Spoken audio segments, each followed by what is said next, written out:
Bonjour à tous, aujourd'hui on va soulever le voile sur une sorte de magie invisible de notre monde numérique. Vous savez, ce protocole qui, en un clin d'œil, permet à tous nos appareils de se connecter à un réseau sans qu'on ait absolument rien à faire. Eh bien, ce héros de l'ombre, c'est le DHCP. On a tous déjà fait ça, pas vrai?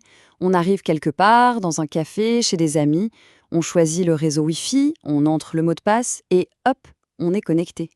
Ça a l'air tellement simple, presque trop simple. Mais derrière cette facilité se cache en réalité un mécanisme incroyablement bien pensé. Pour vraiment comprendre à quel point ce système est génial, il faut d'abord s'imaginer ce que serait la vie sans lui. Alors, voyageons un instant dans un monde sans cette automatisation. Accrochez-vous, bienvenue dans ce qu'on pourrait appeler le cauchemar de la configuration manuelle. D'un côté, on a l'expérience qu'on connaît tous. Un clic et c'est réglé. De l'autre, eh bien voilà ce qu'il faudrait faire à la main pour chaque appareil qu'on veut connecter. Et attention, il ne s'agit pas juste de taper une adresse IP. Non, non, il faut aussi entrer le masque de sous-réseau, la passerelle par défaut, c'est la porte de sortie vers Internet, et l'adresse du serveur DNS pour pouvoir naviguer. La moindre petite erreur de frappe, et ça ne marche pas. C'est aussi simple que ça. Mais attendez, ce n'est pas tout. Le plus gros problème, c'est que chaque adresse IP sur un réseau doit être absolument unique. Si jamais deux appareils se retrouvent avec la même adresse, ça crée ce qu'on appelle un conflit IP. Et là, c'est le drame. Aucun des deux ne peut fonctionner correctement sur le réseau. Imaginez un peu la galère de gérer ça à la main sur un réseau d'entreprise avec des centaines d'appareils.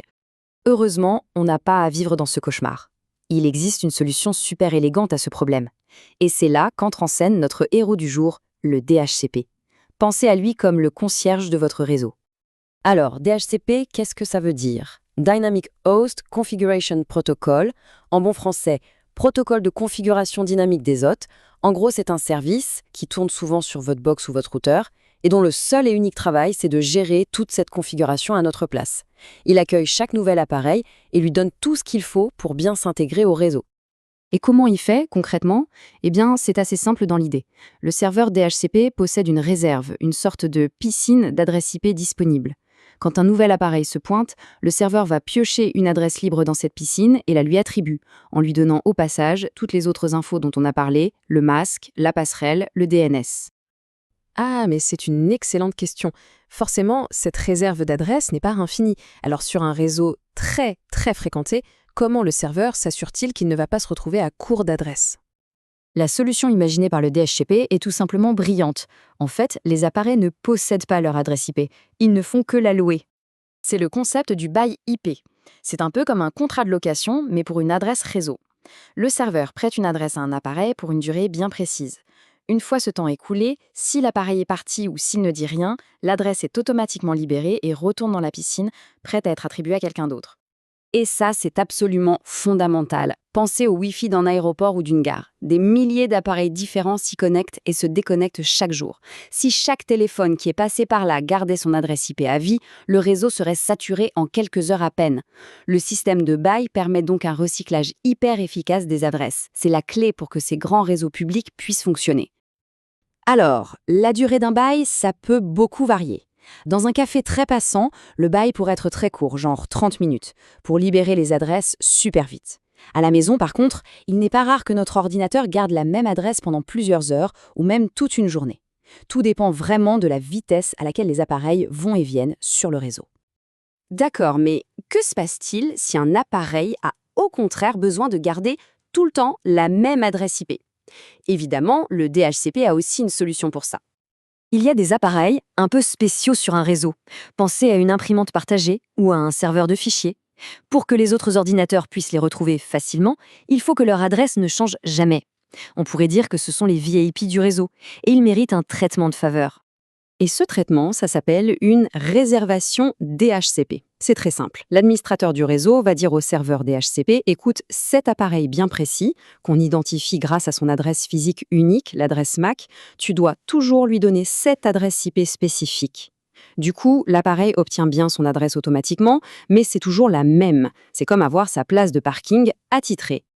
Bon, maintenant qu'on a compris le principe des baux et des réservations, regardons comment tout ça se passe en pratique. La communication entre un nouvel appareil et le serveur DHCP, c'est comme une poignée de main très rapide, une petite conversation en 4 étapes seulement. Pour s'en souvenir, on utilise un acronyme, DORA. D comme découverte, L'appareil arrive et crie à la cantonade « Hé, il y a un serveur DHCP dans le coin ?» O comme offre, le serveur entend l'appel et répond « Salut, moi j'en suis un, tiens, je te propose cette adresse IP. » R comme requête, l'appareil annonce alors à tout le monde « Génial, merci, j'accepte cette offre et je demande officiellement à utiliser cette adresse. » Et enfin A comme accusé de réception, le serveur finalise le tout en disant « C'est validé, l'adresse est à toi, voici ton bail et tous les réglages. » Et voilà, tout ça se passe en une fraction de seconde et l'appareil est en ligne. On voit donc bien que le DHCP est un système super complet. Il automatise tout, il évite les conflits, il gère les adresses de façon intelligente avec les baux et il offre même de la flexibilité avec les réservations. Cette citation, elle résume tout parfaitement. Le DHCP, c'est vraiment un des piliers de nos réseaux aujourd'hui. Il est tellement efficace et transparent qu'on finit par oublier qu'il existe. Il fait juste son travail et il le fait bien. Au final, le DHCP, c'est bien plus qu'un simple acronyme technique. C'est une petite merveille d'ingénierie qui rend notre vie numérique tellement plus simple sans qu'on ait à y penser. Et ça amène à une question un peu plus large. Quels autres systèmes, tout aussi invisibles et pourtant essentiels, font tourner notre monde au quotidien sans même qu'on s'en aperçoive ?